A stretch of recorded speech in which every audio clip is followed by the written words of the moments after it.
Welcome to Buffalo After Dark, everybody. It's your Wednesday night uncensored, unfiltered, and unafraid sports show.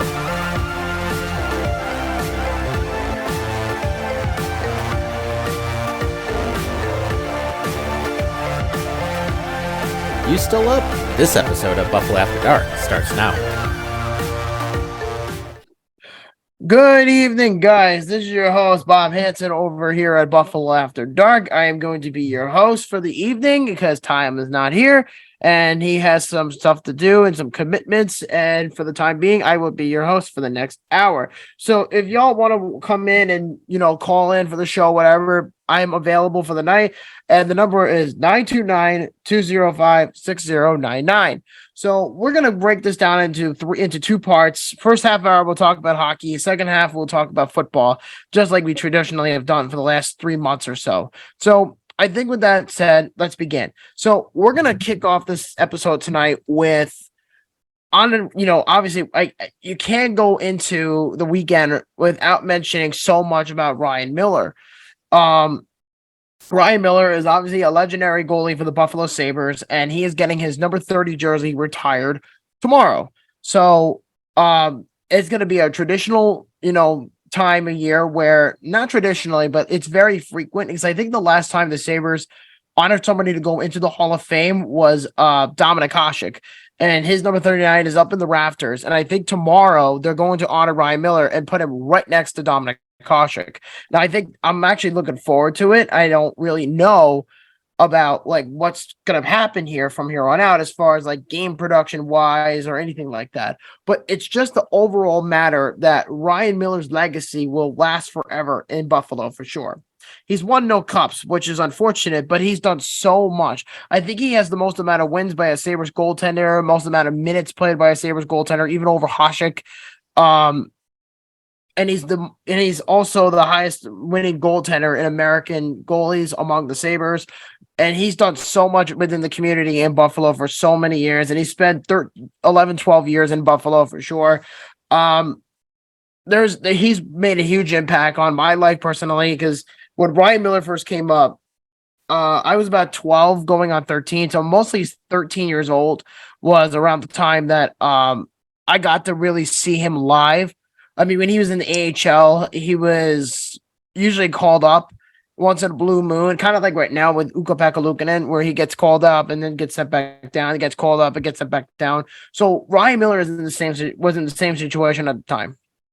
So Ryan Miller, though, he was obviously the starting goalie, being paired with Marty Biron on the 05-06 Sabres, which is my all-time favorite Sabres team. And he was on a roster with so much young talent, and yet they went on this miraculous playoff run in 05-06, losing in the conference finals in 7 games to the Carolina Hurricanes. But all in all, Ryan Miller went to an all-star game. He won a silver medal with Team USA in the Winter Olympic Games in 2010 in Vancouver, which was a great honor, because that sparked the interest in not just in Canada, but in the United States. And he also was, participating in the 2008 Winter Classic, which was the inaugural classic with Sidney Crosby and all that. So Ryan Miller has had a great career all around in Buffalo. It's unfortunate that they didn't get to really put a team together for him to go all the way to the Cup, but he did manage to be on 2 great teams at that time frame. In 2010 was a good year, but named first round, but I don't really talk about it. But even with all of the latest, failures within the Sabres, he was like the franchise player. He was like the Josh Allen of that time frame. But Ryan Miller, though, he won also, I forgot to mention, he also won a Hobey Baker in 2002 with representing Michigan State and playing in arguably the first ever outdoor game in college hockey. So for him to accomplish that, I think is a great, gesture. And I also think he also just got inducted into the Buffalo Sports Hall of Fame not too long ago. So it's a tradition, it's an honor for him to be in this position where he is now. I think that a lot of people would have at least a story that they can lean on about Ryan Miller. And actually, I have one of my own, and I'm going to show you guys. So what I'm going to do for the time being is I'm going to take off my background. So I want to show you this. And what I have here is a signed stick that the Sabres gave to me, and I'm going to show you in a second. So check this out. So I got a stick right there, signed by Ryan Miller. And I've had this since I was 20 years old, at most, 21. So I've had this stick for a while. So I kept it, and my dad brought me to that trip to Buffalo to not only watch the Sabres, to watch Ryan Miller, because I was like a Ryan Miller fanatic. But I'm not saying Ryan Miller was the reason I became a Sabres fan. He was there before that. So I think his legacy in Buffalo will be lived on forever for sure. I would love for him to be in the Hockey Hall of Fame, but I don't know if he would be eligible enough to go into the Hall of Fame, because I think it's 5 years at max that you have to wait in order for you to be eligible in the Hall of Fame. But I can definitely see him being in the Hall of Fame for sure. And he's up there with one of the all-time greats with the Sabres, with Odjick and Roger Crozier and all those great, goalies, the Sabres of the past. So, I mean, it doesn't surprise me that Ryan Miller is getting this honor, but it does surprise me they're going to retire his number, because I think there were other great goalies as well that also deserve the honor, but you can only have number 30 in the rafters, and Ryan Miller got the nod. So they're going to retire his number tomorrow against the New York Islanders. My two favorite teams in the NHL are playing against one another, and it's going to be a tricky situation. Obviously, I always primarily go Buffalo regardless, and then the Islanders second when they're not playing the Sabres. But it's just an interesting time of year now that we're going to see this happen. So if you're going to the game, be there by 4:30, 5 o'clock, and the ceremony starts at 6. Be at your seats by 5:30. So that's just my tip from what I heard. Unfortunately, I'm not going because I don't live in Buffalo, so I cannot go to the game. So it sucks, but it is what it is. So I can only do so much. The other thing I want to mention as well is, while we're on the topic of Ryan Miller, do you guys have a favorite story, or do you guys have a charitable memory of him that you could lean on to for the time being?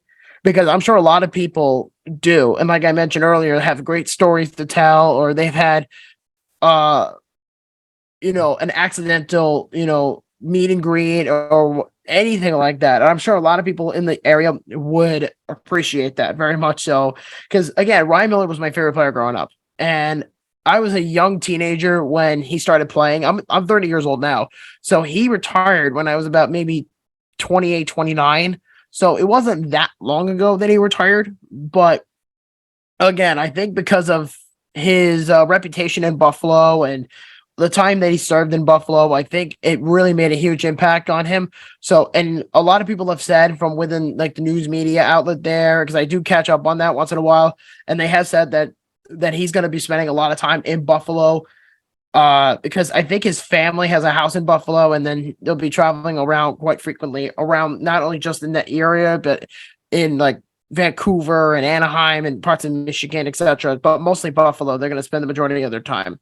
So, yeah, I mean, I'm excited for Ryan Miller for sure. I'm very happy for him. I think he definitely deserves this honor, and I could go on and on about the guy. I mean, he was just a great player in his heyday at the time, and he played with great guys like Thomas Vanek, Jason Pominville, Chris Drury, Danny Briere, Teppo Newman, and Tony Lutman. The list goes on. Mike Greer. These are great players the Sabres had. JP Dumont, Maxim Afinogenov, Alex Koralik. All these are teammates of his, and of course his backup partner was Marty Biron for a lot of those years. And then you had to constantly switch with Jocelyn Thibault and Ty Conklin and Michael Telkvist. Yeah, there was a lot of players that Ryan Miller had to associate himself with. Patrick Lalime in his later years. So again, Ryan Miller was just a great player, a great teammate, great leader all around in the locker room. So again, I think a lot of people are very excited about tomorrow, and it's going to be a really fun time. So let's talk about another ex-Buffalo Sabres goalie, and that is Robin Lehner. Now, Robin Lehner is, unfortunately, he's not getting a jersey retire, but rather he is in financial crisis. And it turns out that Robin Lehner, not too long ago, I think it was yesterday or 2 days ago, filed for Chapter 7 bankruptcy in his exotic reptile zoo in Missouri, and he's in $50 million in debt. So how are you going to pull that off? I don't know. I mean, I knew Robin Lehner had an obsession with reptiles, with like lizards, snakes, all those things. But I didn't know he had a reptile house in another state that's anywhere near the area that he's in, which I think, in a sense, like, it sucks that he has to do it, but this is an NHL player that makes money, like 10, $20 million a year. So I think for that to be where he is, it's a tough situation because he's living in a childhood ambition, and he has unfortunately filed for bankruptcy. I mean, it sucks, but what are you got to do? There's not much you can really do in that situation. And then also that came out in the news as well is Vancouver Canucks legend Gino Odjick suddenly passed away yesterday at the age of 52 due to a heart attack. And it sucks for Gino because Gino Odjick was a phenomenal grinder for the Vancouver Canucks. He was on the 94 team when they went to the Stanley Cup Finals. He played for the Islanders. He's very well liked over here. He also played for the Montreal Canadiens, and I think there was one more team he played for. I'm trying to remember who it was. I'm pretty sure, though, that it was who the hell was it? Philly, Montreal, Toronto, the Islanders. Yeah, so Philly. That's who it was. I couldn't think of it, but I had to look it up. I got his numbers right here. But Gino Odjick, for those who were curious, he played in a 12-year career with 605 games under his belt with 64 goals. He had 137 points with 73 assists. He was a -21 in a lot of those games, and he also holds 2,567 penalty minutes. So he was one of the dirtiest players in the NHL at the time, and he was also one of the nastiest enforcers for a lot of those years that he played in the NHL. With the Islanders, the Flyers, the Canadiens, and the Canucks, but mostly Vancouver. Considering the fact that he played with Eric Lindros, Trevor Linden. That's what I meant to say, not Eric Lindros. But because by that point, I think when he went to the Flyers, Eric Lindros wasn't even on the Flyers at that point. But Gino Odjick, I think, was in his later years in the AHL, but whatever. But no, Gino Odjick, though, I feel really bad for it. I know he just passed away, unfortunately, but he died of a heart attack. But before that, though, he was terminally ill, and doctors told him a few years prior that he only had a few years to live. And I don't think a heart attack was something that the doctor ordered.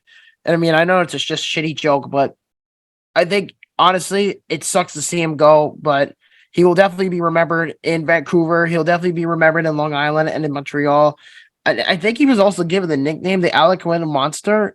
I think that's his nickname, or the Algonquin Monster, because he's from the Quebec area for sure. Yeah, he was a nasty player. He was a tough son of a bitch, that's for sure. Gino Odjick, man, may he rest in peace. I liked him a lot on Vancouver, man. It sucks that he was, sucks that he passed away. I feel terrible.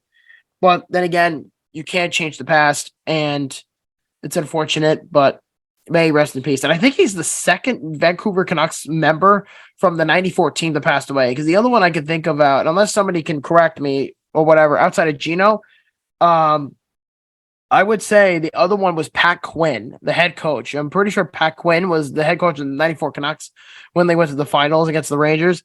Gino Odjick was on that team. So, yeah, that's two ex-Canucks from that team that unfortunately passed away. But it's unfortunate. I'm sending my prayers out to him and his family for sure, and I'm keeping my thoughts in with you guys. So I'm sending my condolences. And so now we're going to move on to the final topic of the first half before we go into the second half and talk about football. So there were 2 jersey reveals this week, actually a third, but I'm going to get to that in a bit. So the first one is, I'm going to have Tom post that up later, but there's a picture that's going to be right here of the Vancouver Canucks new alternate jersey. And from the picture, it's definitely a replica, or not a replica, but it's a re-envisioning of the original flying skate, the yellow, black, and red Vancouver Canucks. Honestly, I would welcome that in a heartbeat to be the full-time uniform. I mean, it's not that I'm tired of the Orca. I'm tired of the green and blue. That's my issue with it. I think the Canucks should definitely go back to those colors and just abandon the blue and green. It's not the best combination in the world, but it is what it is. But no, and as you can see on the jersey, there is definitely some stripes on there that are a little bit wider than the original, and the numbering on the Bo Horvat nameplate is modernized with the nameplate on the current jerseys. So that's basically the red and black what we got going on here, and of course the infamous flying skate. So that's an awesome logo. I really wish that the Canucks would push this back to being a full-time uniform. The same with the Buffalo Sabres with the goat heads, but I already made a video about that, so I'm not going to talk about it again. But I think everybody knows at this point that I think that they should go back to the full-time uniforms for the goat head. But we're talking about the Canucks, so let's take on track. So also another feature on this as well is if you look into the collar, and it was leaked out that there was, if you look at the yellow on the collar, there's actually a picture of like the Northwestern Mountains on the jersey. And that's one of the national landmarks of the city of Vancouver. So I think that in whole is really freaking cool. So I think that's a nice touch, but it brings back a lot of vibes about the Vancouver Canucks from what I remember them the most.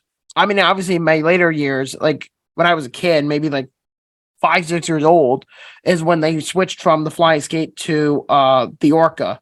That I think the Orca with the brick red or the crimson with the blue and the black and the silver, those were my favorite Vancouver Canucks colors. But I think for a retro hockey fanatic like myself, I think that the Canucks should definitely go back to the black, yellow, and red full time. I think because those to me were the best, uniforms next to the original Orca. That's how I feel about it. And then there's two more jerseys we're going to talk about here. So the Arizona Coyotes are having a bit of a disaster year. They're trying to tank for Connor Bedard. However, they're bringing back the Kachinas full time, which is great. But I forget his name. He's like an influencer or a designer or whatever. I forget his name. And the guy who designed the new Arizona Coyotes alternate jersey, I don't know what's going on here. I'm not the biggest fan of jerseys having the name of the state or the city on a jersey. Like if you look at this picture of the Coyotes jersey, there's a lot of brick red on this jersey, man. There's not enough details on it. I think it's too bland.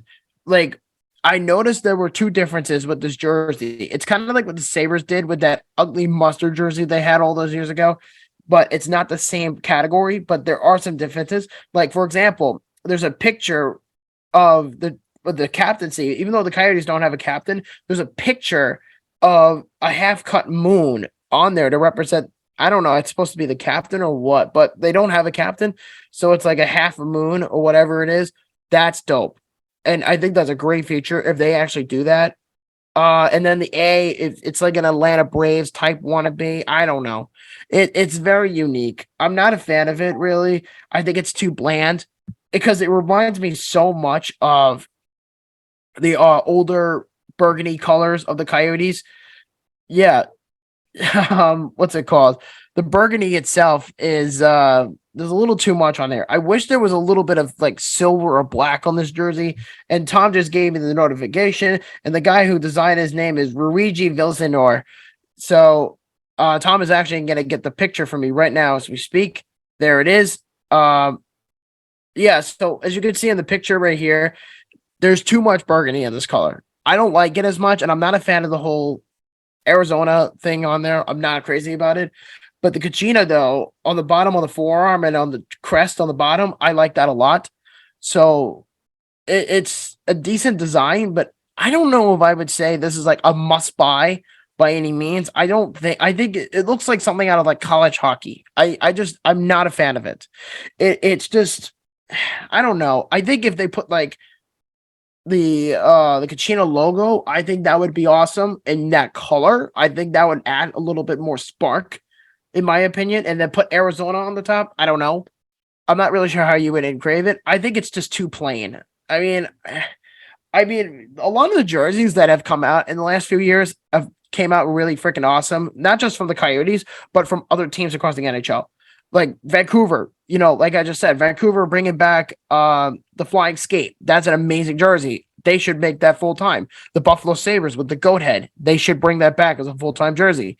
And there's also another rumor that's going around as well. And before I get to the next reveal of the jersey, is the New Jersey Devils are bringing back supposedly the white alternate that they had a few years ago, and because it's their 40th anniversary. Supposedly, there's a rumor the Devils are bringing back the white Christmas jersey, the green and the red and the white and all that. They're supposed to bring that back. And I think, for one, I'm not the biggest fan of the Devils in current uniforms, but it fits the system, what they've got going.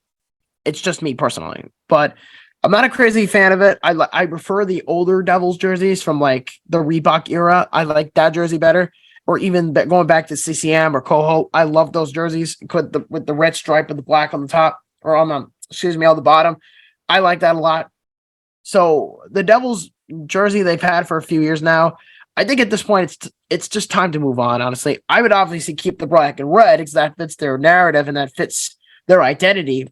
Don't change that. But I would most certainly use the green and the white jersey, the green, red, white Christmas jersey as an alternate. I think that would be the best fit.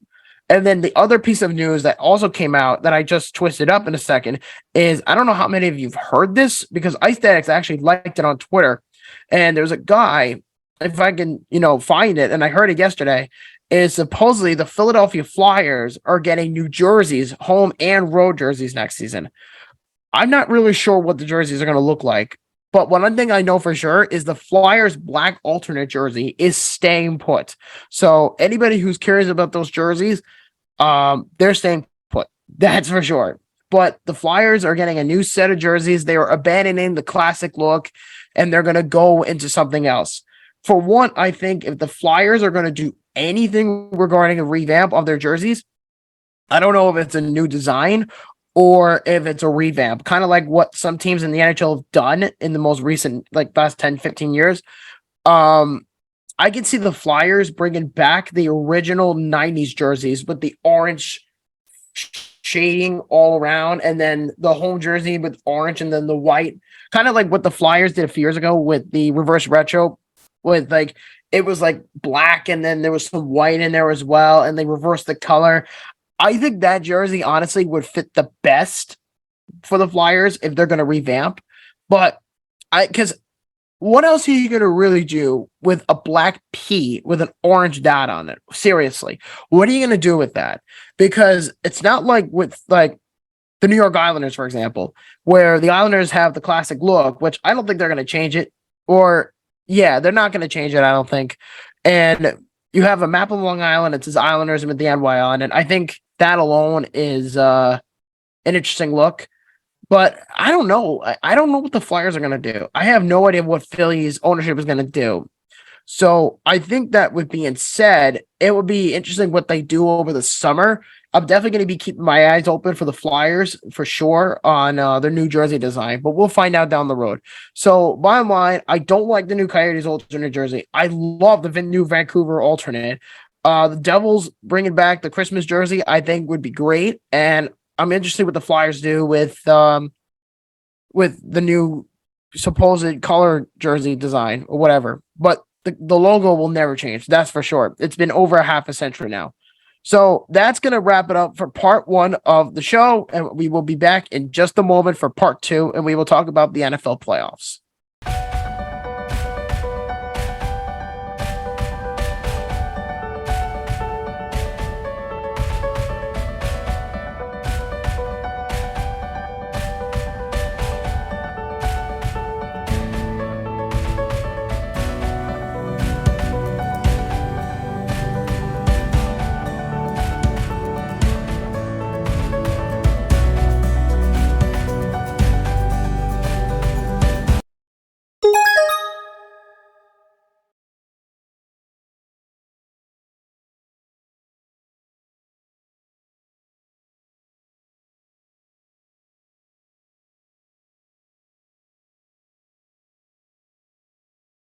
Welcome to Buffalo After Dark, everybody. It's your Wednesday night uncensored, unfiltered, and unafraid sports show.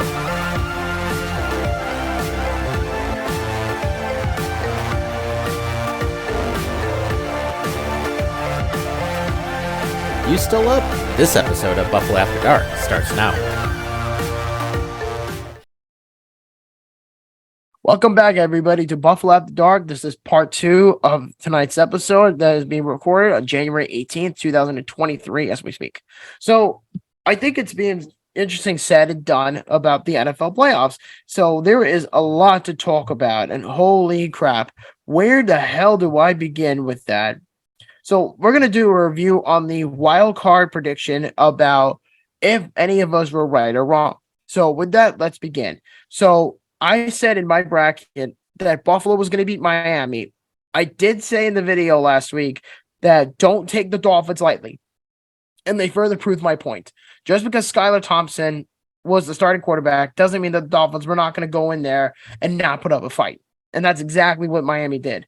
And it gave a lot of people, including myself, an aneurysm because of the fact that the Dolphins were making a big comeback and they almost beat the Bills. So I think for them, honestly, I think for the Bills to be in that position and to ultimately win the game, I think that was the best thing that happened to them because that was a huge wake-up call.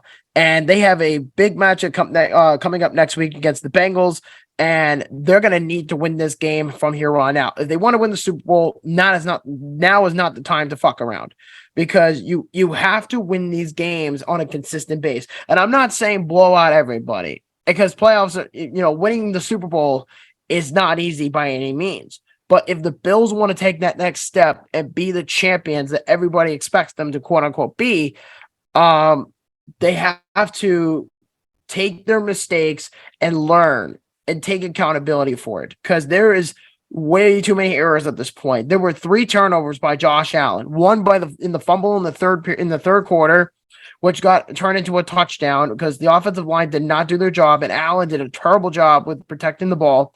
The ball came loose, and that was that. And the other 2 was the interceptions. One to John Brown, which why he stopped running, I don't know. That was not necessarily Brown's fault.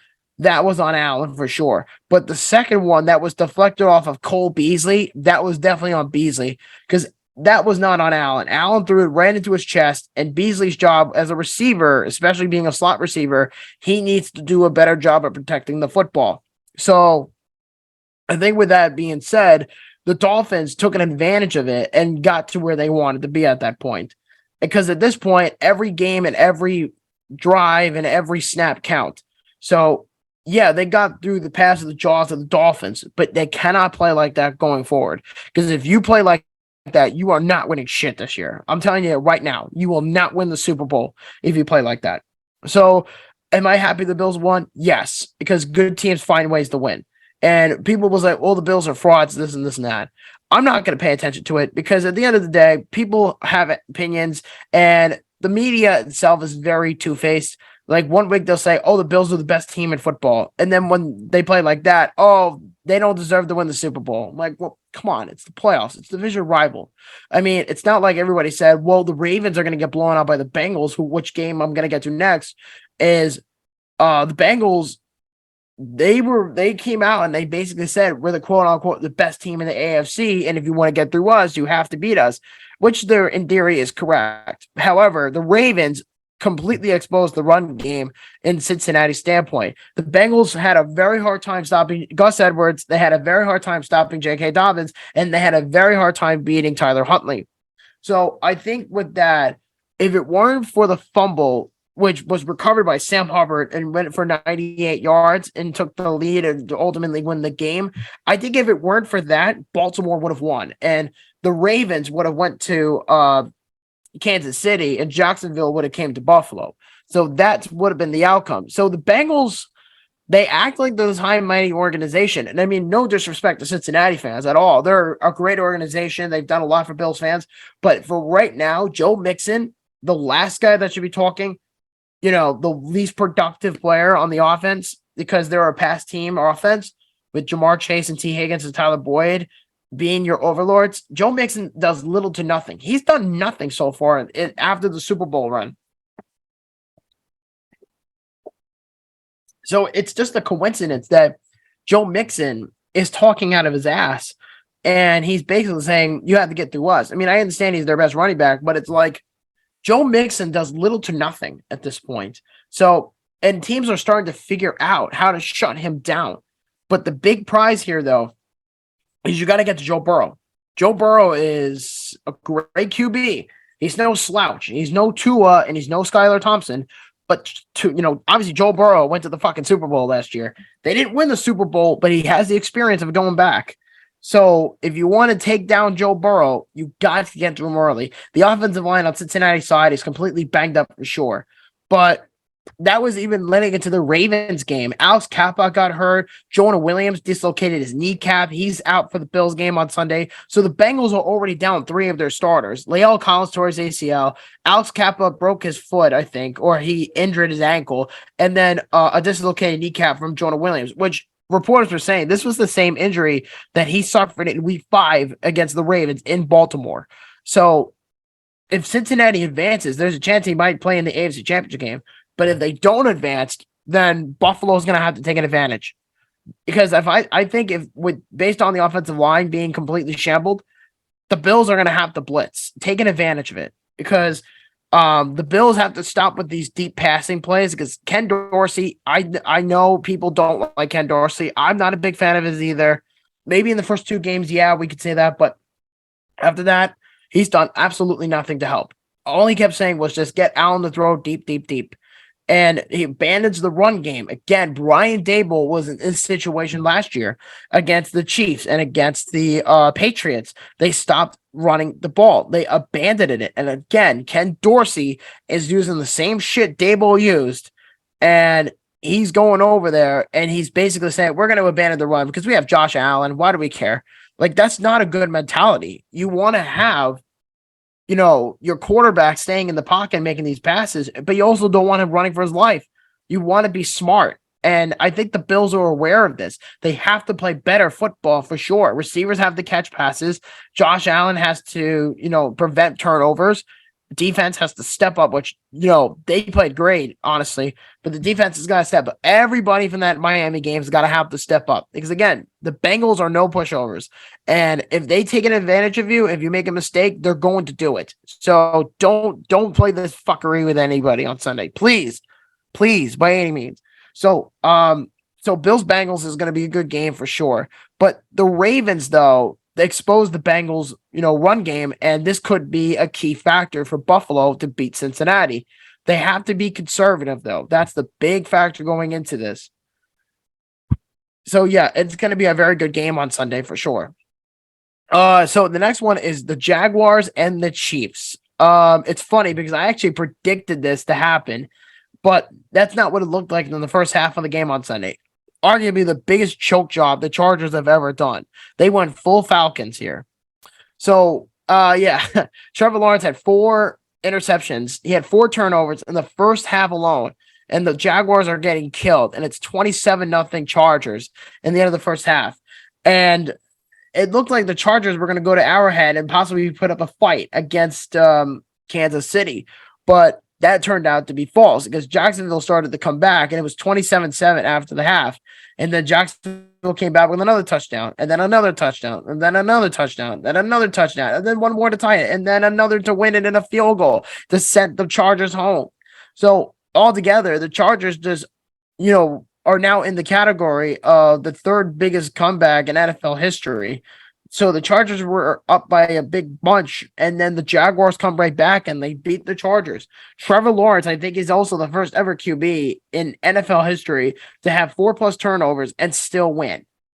That's incredible.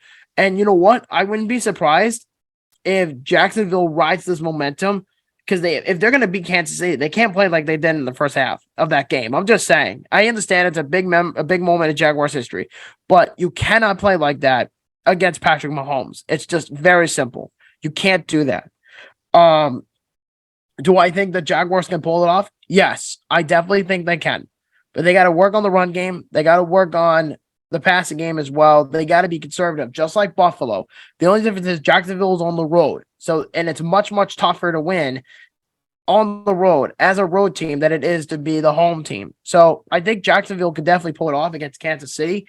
And I think the Bills can do it against Cincinnati. That's for sure.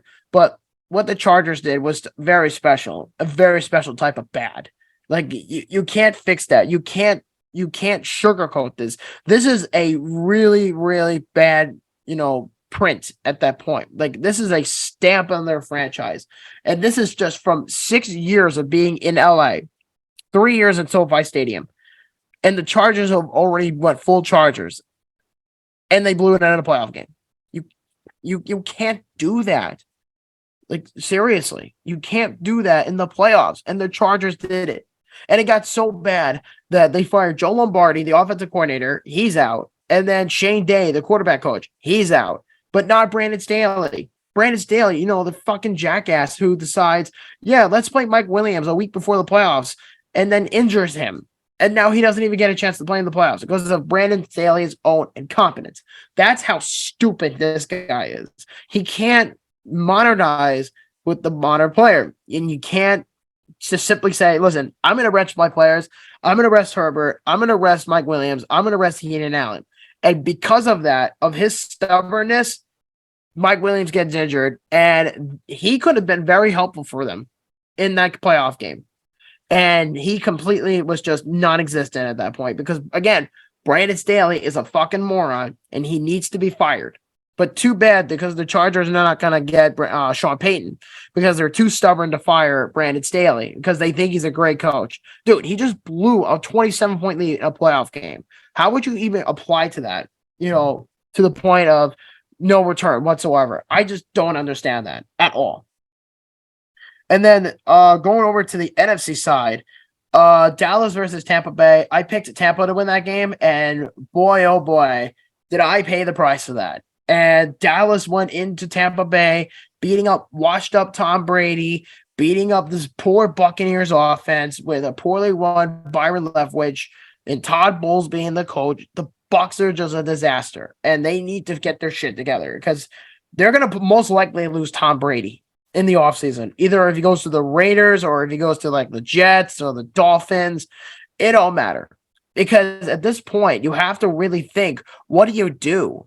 It's just insane to me that the Buccaneers were in this really bad division and they were 8-9 to, enter the playoffs, or 8-9 or whatever the record was.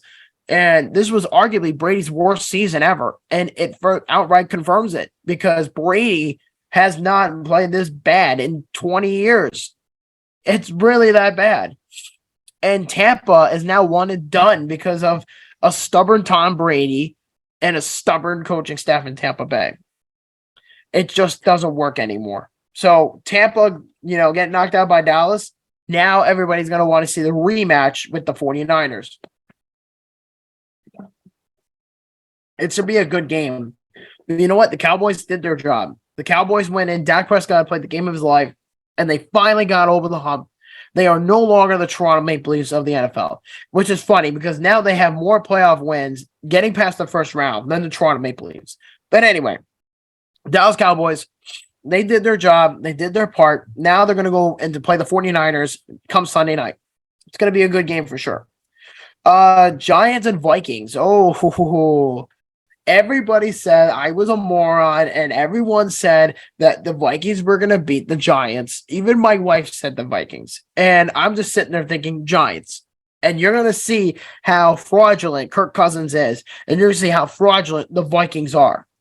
And I am so happy they lost. And I was so happy I was right about this. Because the Giants have proven to me that they are capable of winning a playoff game. And keep in mind, the Giants have literally no receivers outside of Isaiah Hodgins, who was, coincidentally, a former wide receiver for the Buffalo Bills. So, with that being said, Isaiah Hodgins, I think, had 2 touchdowns in that game against the Vikings in the playoffs. And you know what? The Giants, they earn every bit of praise they've gotten this past week, because you know what? They took down one of the quote unquote Super Bowl contenders, and this was after they beat the Bills in Week 10. And everybody said the Vikings were no joke. Yes, they are. The Vikings are a fucking joke. And it was being reported that they're bringing back Kirk Cousins for next season, and Justin Jefferson is due for a contract. I mean, yeah, Jetta deserves to get paid, but if I'm a Viking fan, I would ask myself, would he want that contract elsewhere, outside of Minnesota, or would he stay in Minnesota? Because I feel like if he stays, then there's a pretty good chance that he's not going to win shit, because that's just how the Vikings are. The Vikings are a legacy of failure, and the Vikings just waste the prime years of their players. I mean, look what they've done in the past. This is arguably the best wide receiver in all of football. And this is the best wide receiver the Vikings have had since Randy Moss or Percy Harvin. That's how deep this is for the Vikings. They need to do everything in their power to make sure they keep him around. Because if they lose out on Jetta, they're screwed. And I should also mention the same for Lamar Jackson with the Ravens. If Lamar Jackson, and it sounds like this is the case, Lamar Jackson wants out of Baltimore and he wants to be paid. And I think he rightfully deserves it.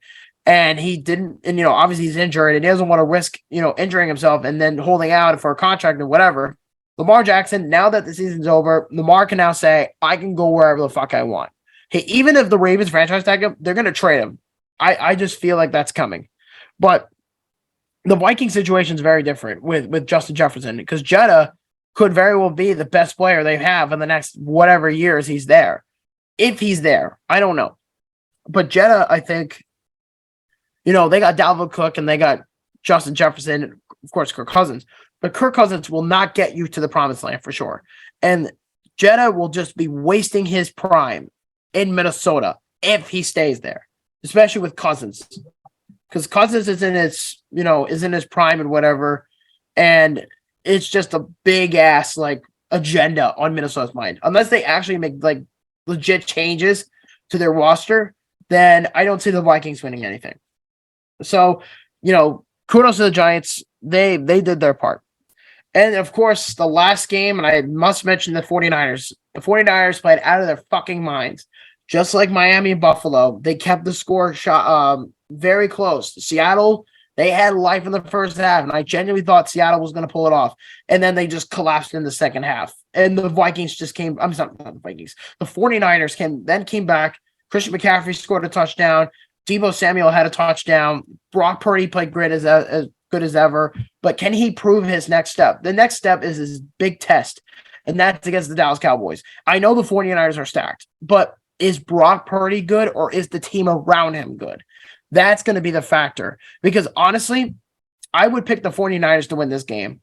But we're going to get to that in a few minutes. But the 49ers, unsurprisingly, blew out Seattle. There's not much to say. But Gino Smith, though, had a great year on his own. He was a journeyman for all this time. He goes to his first Pro Bowl, and he plays in his first playoff game. So honestly, good for Gino, man. I'm very happy for him, and I think he definitely deserves it, but I don't think he's the guy going forward in Seattle. I think they're going to look somewhere else for a quarterback, but they plan on extending him and then maybe draft his future. I don't really know.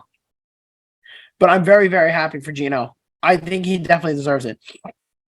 The Hawks, I think, they're in a really good position. I know people said outside of the quarterback position, they weren't that bad. And a lot of people had low expectations for them to miss the playoffs and all that. But for Pete Carroll, and again, trading away Russell Wilson and getting all these assets in return, looking back on this trade 1 year later, Seattle took their first round pick from Denver for Charles Cross, and they got another first rounder this year, which is the number 5 pick in the upcoming draft. So Seattle, along with Philly, are one of the 2 playoff teams to have a pick in the top 10. So Seattle has the top 5 pick, and they made the playoffs, and they have a loaded cap. So they can do whatever they want in the offseason, and I am looking forward to what the Seahawks can do. So, yeah, that's all I can really say about that. So let's go through my preview for round 2. I'm going to start at the AFC, Buffalo, Cincinnati. I already said it before. I think that if the Bills play like they did on Sunday against Miami, which I don't expect them to at this point, I don't expect them to see like that again against Miami. I do expect them to come out with a little bit more fire, because that Dolphins game, like I said earlier, was the best thing to happen to them. That was a huge wake-up call. So I definitely see them, with home field advantage, and it's supposed to snow on Sunday too. It's supposed to be cold, by the way, like 35 degrees, maybe below 0. Or below 30. I really don't know.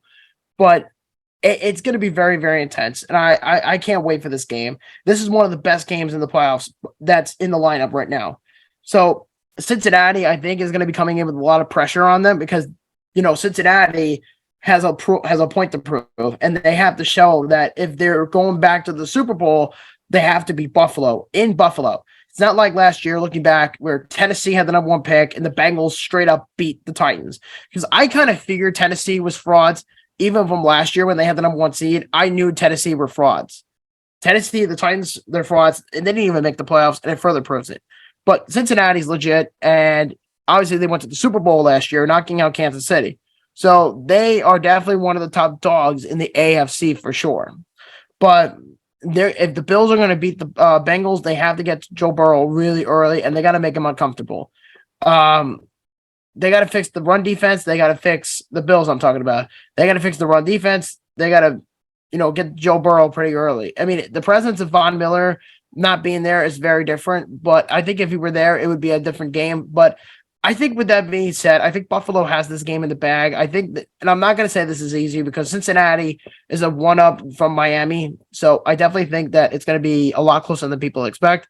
It could be a 3-point game for all I know, but I think that's what it's going to come out to be. But we'll find out Sunday.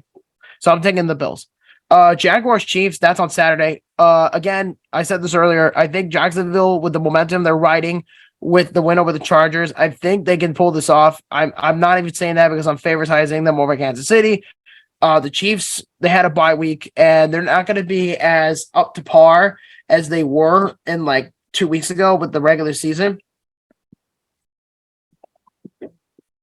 This is a team that lost to Indianapolis, and this is a team that went into overtime in Houston, and this is also a team that lost to Denver twice.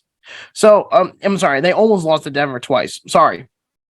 So Kansas City's defense is very sus, and I think Trevor Lawrence can actually expose it. Honestly, I can see that because Travis Etienne's a good running back. Trevor Lawrence is a stud, and all of Jacksonville's receivers are pretty solid. Christian Kirk is having a great year, and even when everyone laughed at his contract when he first got signed, Evan Ingram's having a bounce back year. Zay Jones is having a great year. So Jacksonville's building a really good team here. Dan Arnold is pretty good too. So I could definitely see Jacksonville pulling this off. Is I think if you shut down Juju and you shut down Travis Kelce, then you got yourself a good game. And I could definitely see this being like Buffalo, Cincinnati. I could see this being a 3-point game. And I actually see Jacksonville knock out Kansas City. I could see it. So I'm going to take Jacksonville. Giants, Eagles. This one I don't think is going to be a blowout either. I think this is going to be much closer than people say. Philly's a little banged up, but the Giants are riding with momentum with Saquon Barkley and Daniel Jones having breakout games in the playoffs, which is huge because that's a huge confidence booster. And you never know with these kind of games. I mean, do I think Philly's going to win? I think they could, but I don't think they're going to. I'm going to pick the Giants. I like underdog stories. I think the Giants are just riding with the momentum, and they know Philadelphia. They know what they're going to do at this point. So I would suggest that argument as well with, Baltimore, Cincinnati, Miami, Buffalo. So the same thing could happen here with the Giants in the second round specifically. So we'll see how it goes, but I'm taking the Giants.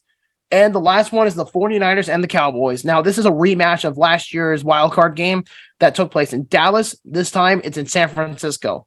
So we're going to see if Brock Purdy is the real deal. We're going to see if Dak Prescott can take the Cowboys to the conference championship.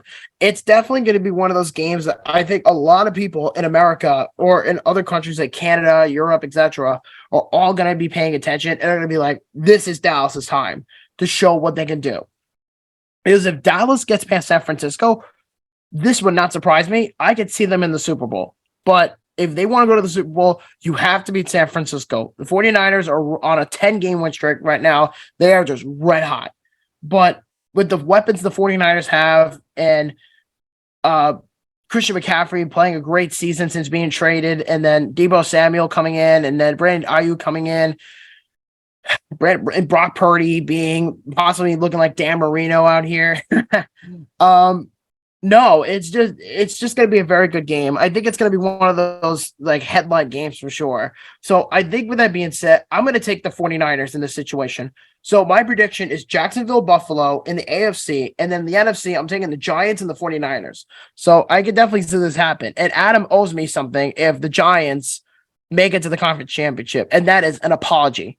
So it's every time the Giants get into the playoffs for some reason, they always find a way to beat these rock solid teams and go to the dance. It could happen. I don't know, but we'll find out.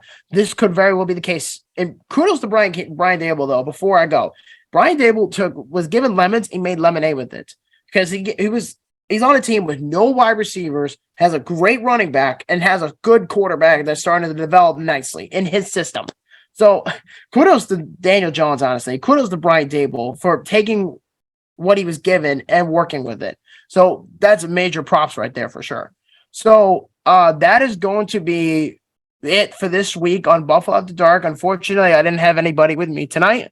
I wish Tom was with me, but that's okay. And, we're probably going to see him again next week. So that's for sure. And like I said, guys, enjoy the rest of your week. Let me know how you guys do with your playoff prediction. And, congratulations to Ryan Miller on getting his number retired. And go Bills, beat the Bengals. Let them do all the talking. The talking on the field will do the working for you. That's for sure. So with that being said, I will talk to you guys later and see you next time.